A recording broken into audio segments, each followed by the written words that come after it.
bienvenue. Nous allons passer 1 heure sur un sujet très riche. Les machines, bien sûr, parce que c'est le thème des Utopiales, et l'évolution. L'évolution parce que l'humain est un animal, l'humain est un être vivant, et donc il évolue comme tous les êtres vivants. Et c'est un animal technique, donc il intervient, il crée des outils qui sont en mesure maintenant de le faire évoluer. Pour discuter de cette relation à la technique qui fait évoluer, nous avons 6 illustres auteurs de science-fiction. Je commence par la gauche. Nous avons Philippe Aubert-Côté, auteur canadien, qui a suivi des études en biologie, peut-être qu'il pourra nous éclairer, qui a fait un doctorat de bioéthique, et donc il est aussi en mesure de répondre à quelques questions d'éthique et de philosophique, disons, à l'Université de Montréal. Il est auteur de Pour l'honneur de Noam et du jeu du Démiurge que vous avez à disposition à la librairie. À côté de lui, nous avons Jean-Laurent Del Socorro, ingénieur agricole de formation, mais surtout lecteur passionné de science-fiction et de fantasy, joueur de jeu aussi, auteur d'une novella inspirée de Point chaud de Laurent Genefort, qui est aussi avec nous, qui s'appelle La mer des mondes. Et son premier roman s'appelle Royaume de vent et de colère, et c'est un récit de fantaisie historique. À côté de lui, nous avons Sylvain Chambon, qui est également scientifique de formation, des études d'ingénieur à Nantes, et qui est actuellement consultant en base de données et qui s'intéresse à l'interface entre les sciences de l'information et les sciences du vivant. Il écrit aussi des nouvelles. À côté de lui, nous avons Alain Damasio. Alain Damasio qui se présente comme un écrivain engagé, qui est l'auteur de plusieurs recueils de nouvelles, d'un roman d'anticipation politique des sociétés de contrôle à la Orwell qui s'appelle La zone du dehors, d'un roman qui s'appelle La Horde du contrevent Grand Prix de l'imaginaire 2006, Alain Damasio a aussi travaillé comme scénariste au cinéma, dans la création radiophonique et dans les jeux vidéo. Vous venez de sortir, Alain Damasio, Le dehors de toute chose, qui décrypte l'hégémonie du contrôle dans nos vies. Et à côté de lui, nous avons Laurent Genefort, auteur de SF, de fantasy, de space opéra. J'aurais un peu de mal à citer tous les ouvrages de Laurent Genefort, mais citons quand même le cycle Au mal, qui comporte 4 romans, Point chaud et L'Humaine. Il a reçu de nombreux prix littéraires et aussi, il est aussi titulaire d'une thèse de littérature sur les livres univers. Bien, alors, messieurs, l'humain est un homme technique et nous avons déjà à notre disposition des techniques qui sont en évolution, bien sûr, qui sont en mesure d'agir sur le patrimoine génétique, bien sûr de plein d'espèces, on parle des OGM très couramment, mais qui pourraient aussi modifier le patrimoine génétique de l'homme lui-même. Alors l'homme lui-même, on se pose toujours la question, il y a 2 millions d'années, il n'y avait pas d'humains sur Terre, avant le genre Homo, il y avait les Australopithèques, puis il y a eu des humains, il y a même eu cohabitation de plusieurs espèces d'humains à la surface de la planète, situation que nous ne connaissons plus puisque nous n'avons plus qu'une espèce d'humains, mais à l'avenir, avec les moyens d'évolution qui vont accélérer l'évolution naturelle, disons, est-ce que nous aurons plusieurs humains à la surface de la planète? Quels seront ces humains? Pourquoi est-ils créés éventuellement?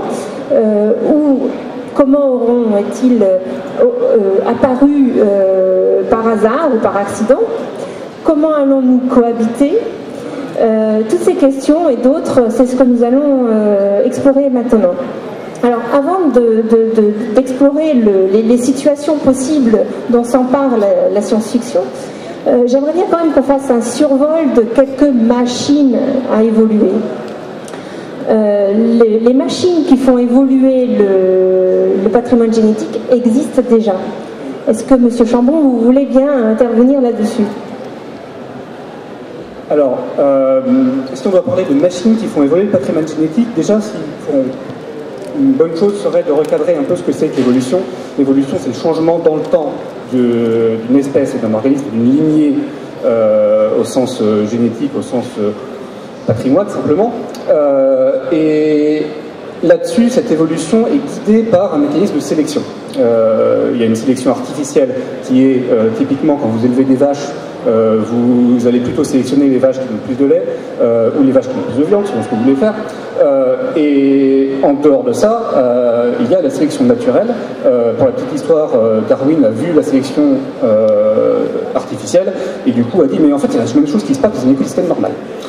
Dans un écosystème normal, simplement c'est la nature, c'est l'environnement, l'écologie d'un organisme qui va sélectionner des traits et des critères qui sont plus ou moins favorables à la survie de l'organisme et à la propagation, au fait que cet organisme va se reproduire.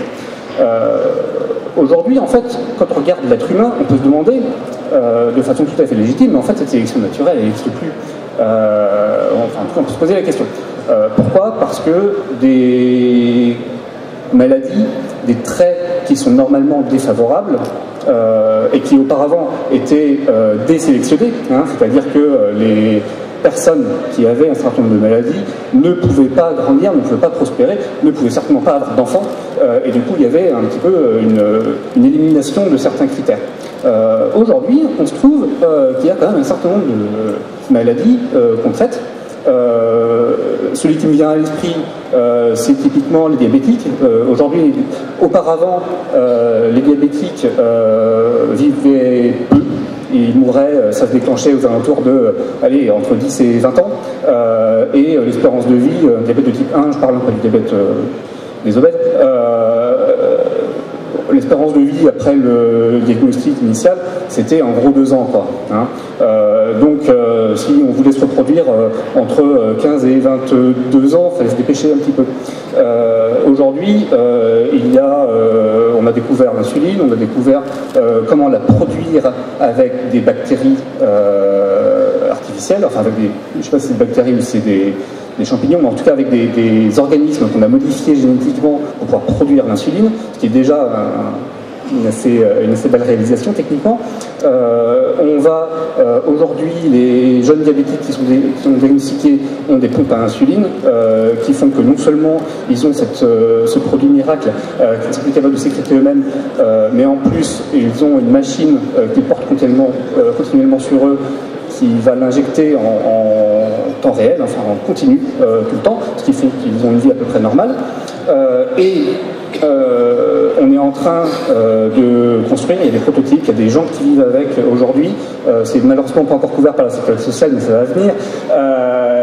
Il y a des pancréas artificiels qui là font la boucle avec la rétroaction, c'est-à-dire qu'on mesure la machine mesure la quantité de sucre dans le sang et va automatiquement mettre le chose dedans. Et ça, du coup, c'est un trait qui auparavant était complètement éliminé et qui aujourd'hui ne l'est plus. Et donc c'est un trait qui va survivre dans le patrimoine génétique humain. Donc si on regarde la totalité de l'humanité, on a le génome humain au sens large qui se modifie profondément grâce au progrès de la médecine. Et c'est quelque chose qui est assez fabuleux. Donc le fait même de soigner modifie l'évolution naturelle dans le sens où on peut permettre à des gènes qui disparaîtraient de rester dans la population.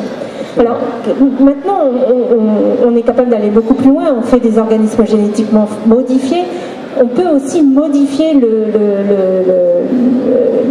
la génétique de l'humain. Alors il y aura des questions éthiques évidemment là-dessus, mais ce qu'on appelle le biohacking dans la vulgarisation, dans la littérature, ça existe déjà. Et on peut même faire du biohacking tout un chacun dans sa cuisine. Absolument.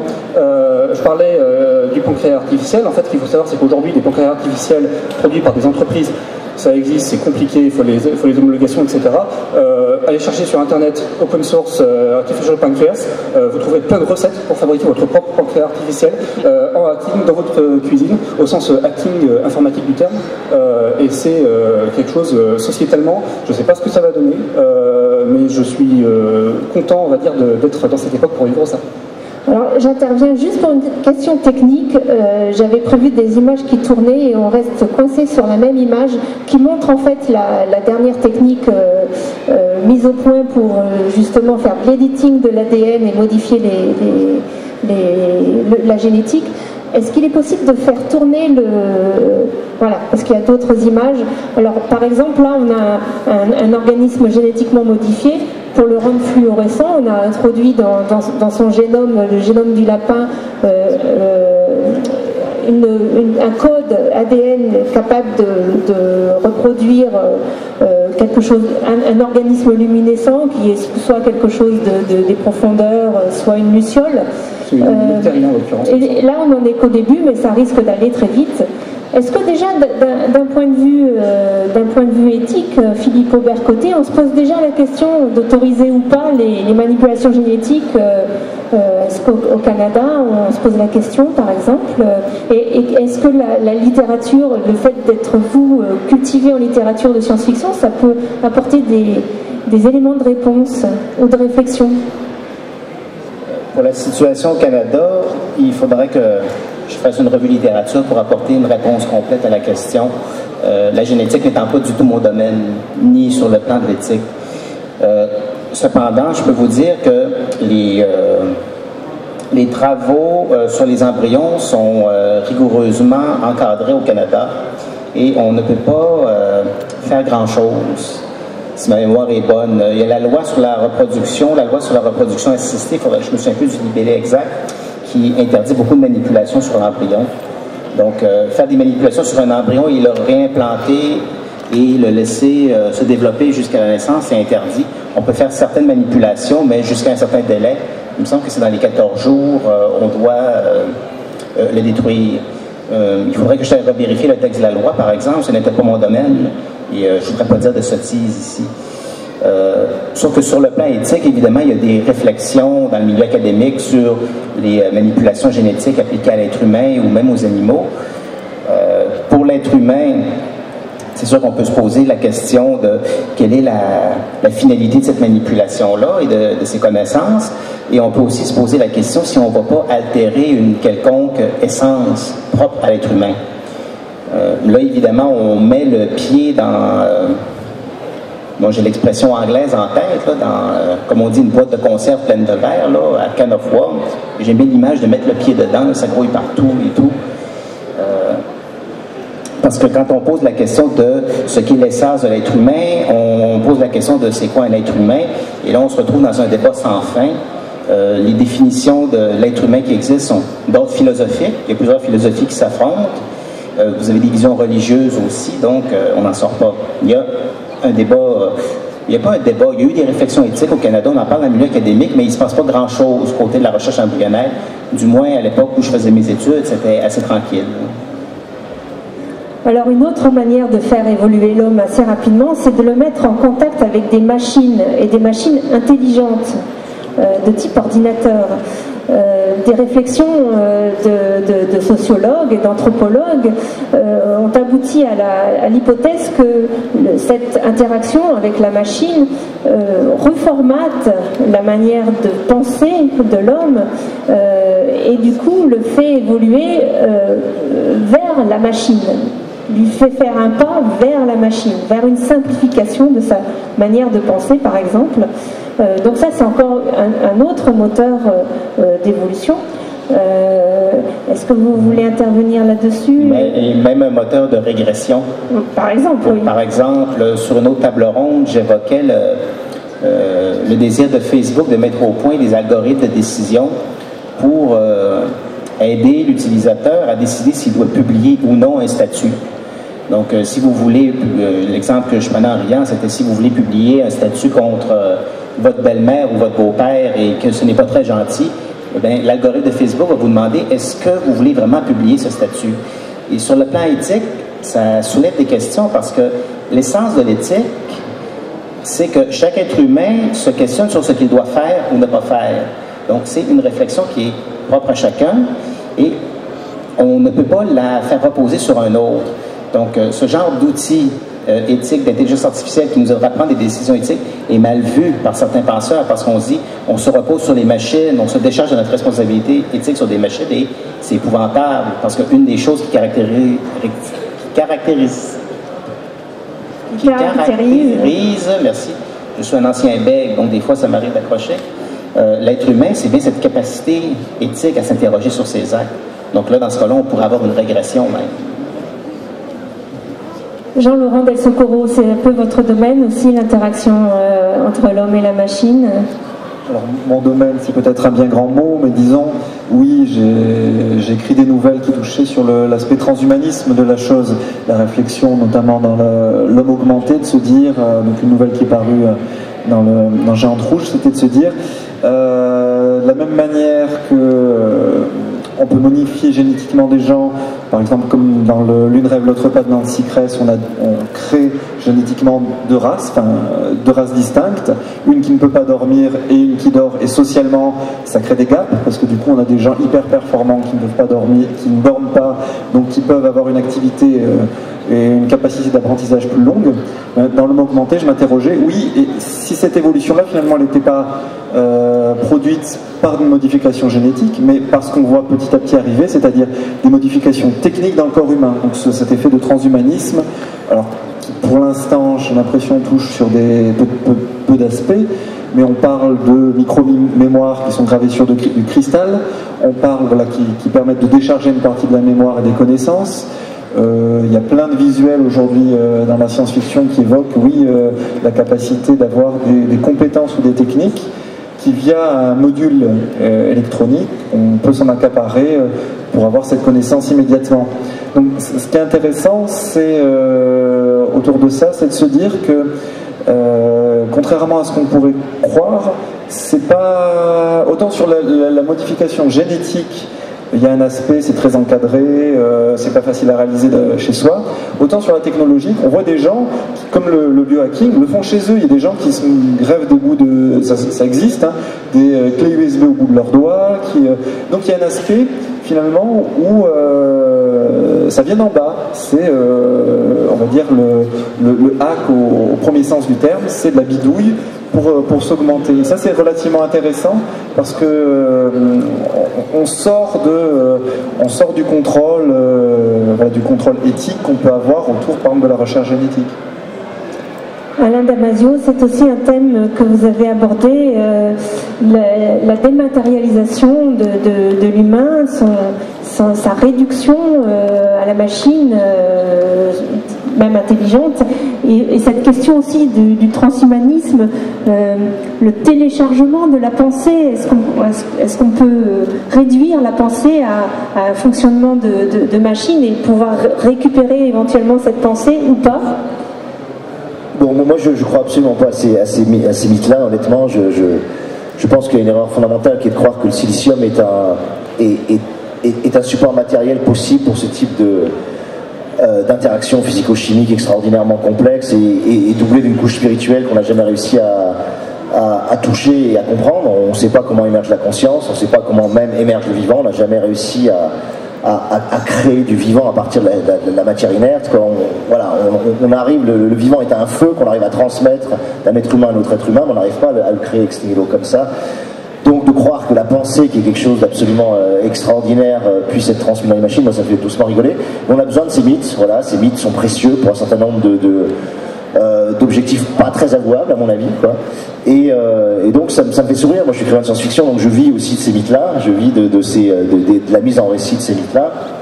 Mais à partir du moment où on revient et que je me rends compte que ces mythes-là servent, comme commercialement, médiatiquement à certains types d'entreprises pour nous vendre des choses, pour générer et pour appeler des crédits de recherche colossaux, comme le fait Google sur, par exemple, la quête de l'immortalité ou des logiques de recherche transhumaniste qui financent avec des milliards. Des milliards prélevés, je vous le rappelle, quand même, sur nos données personnelles et sur le data mining de toutes les traces que vous laissez dans les moteurs de recherche Google et dans Gmail, etc. Ça, oui, c'est toujours un peu flippant, mais bon, on parlera du transhumanisme, ouais, pour moi, ça fait partie des grandes mythologies de notre temps et des mythologies que j'appelle para-religieuses, qui utilisent beaucoup de techniques et de supports mentaux liés à la manipulation religieuse, ouais, tout simplement. Laurent ? Moi c'est beaucoup plus simple parce que comme j'écris principalement du space opéra, dans mon lointain futur, les religions existent encore. Il y a les scopalismes, le panslam, etc., des sortes de versions futures des religions ce que j'appelle les religions du berceau, c'est-à-dire les religions issues de la terre. Et un des premiers commandements, c'est point ne manipulera le génome humain. Donc j'ai d'une certaine manière réglé la question. Mais en même temps, ça souffre de nombreuses exceptions parce que quand on peut le faire, on finit par le faire. Et c'est ce qui se passe pour coloniser les étoiles dans mon univers futur. Donc il y a des post-humains adaptés à l'espace, etc., simplement pour accomplir le désir expansionniste de la colonisation des planètes. Donc ça sert à ça. Voilà. Donc ce qui me relie avec les problématiques actuelles, c'est que, j'allais dire, à partir du moment où l'homme est plongé dans une technosphère, c'est j'allais dire, tout homo faber, tout homme qui fabrique est fabriqué lui-même. Parce que une partie de nous-mêmes considère notre corps comme de la matière, et notre corps est matière. Et par conséquent, s'il n'est pas encadré par une éthique, justement, on peut le considérer comme de la matière que l'on peut, ou tout être vivant d'ailleurs, que l'on peut modifier et altérer à volonté. Après, c'est moins le comment qui compte que le pourquoi, finalement. Mais dans ce que j'aime bien dans les thématiques des machines à évoluer, et notamment que ce soit les nanotechnologies, l'électronique embarquée dans le corps, j'allais dire, c'est ce côté, j'allais dire, presque finalement animiste derrière ça, et on en revient, comme disait Alain, aux mythes qui nous font vivre. C'est en fait, plus on essaye de s'écarter de cette matière, par exemple, alors je suis tout à fait d'accord avec Alain sur le côté vraiment qui me paraît difficilement atteignable, en tout cas dans un futur même pas très proche de la digitalisation, enfin de la numérisation de la conscience. J'ai perdu mon fil. Oui, ça me paraît difficile, mais ça nous raccorde finalement avec... C'est une manière de nous raccorder avec le monde extérieur quand même. Puisque quand on se truffe de machines, quand on se truffe de prothèses, c'est aussi une manière d'augmenter nos sens et donc de communiquer avec l'extérieur. Donc ça nous redéfinit en tant qu'être humain, et on se définit en tant qu'être humain par la manière dont on interagit avec l'extérieur. On n'est jamais coupé de l'extérieur. Et un auteur comme Egan l'avait bien déterminé dans les années 90, que ce qu'on croit souvent des constantes sont en fait des variables. Et qu'on essayer de définir l'être humain à l'intérieur d'une éthique, c'est un puits sans fond. On peut toujours creuser, on pense avoir des constantes, mais voilà, on peut se redéfinir en permanence, et finalement l'outil nous redéfinit en permanence. Et que ce soit des nanomachines ou des ordinateurs ou n'importe quoi, on se redéfinit en permanence, parce que le milieu nous redéfinit en permanence.